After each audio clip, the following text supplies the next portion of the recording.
Good morning সবাইকে। কেমন আছো সবাই?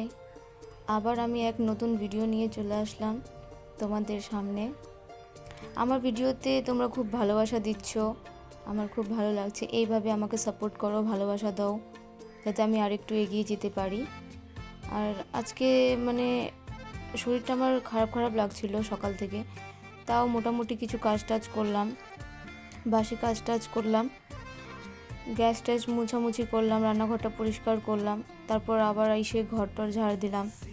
ঘরটর ঝাড় দেওয়ার পর হঠাৎ করে উঠান ঝাড় দিতে গিয়ে দেখি যে এটা কি একটা পোকা, মানে জানি না, শামুক পোকা হয়তো হবে।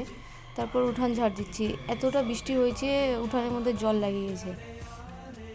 অনেক বৃষ্টি হয় আমাদের এদিকে, অনেক বৃষ্টি হয়েছে, আর মানে এখানে অনেকটা জল জমে গেছে। তারপর আমি ঝাঁটা টাটা রাখি, হাত পা ধুয়ে তারপর বাড়িতে ঘরের মধ্যে ঢুকলাম। ঘরের মধ্যে ঢুকার পর ঘরটার মুছে নিচ্ছি। তোমরা দেখতেই পারছো আমাদের এটা অনেক বড় লম্বা একটা বাড়ি। তারপর ঘরটার মুছে নিচ্ছি। এটা আমার শ্বশুর শাশুড়ির রুম, এটাও মুছে নিলাম। তারপর আমি হল রুমের দিকে চলে আসলাম, এটা মুছে নিচ্ছি, মুছে নিব। তারপর মানে শরীরটা আমার ঠিক লাগতেই ছিল না, তাও আমি ভাবলাম যে না, কাজটা একটু যতটা পারি করে রাখি, তো করে রাখলাম।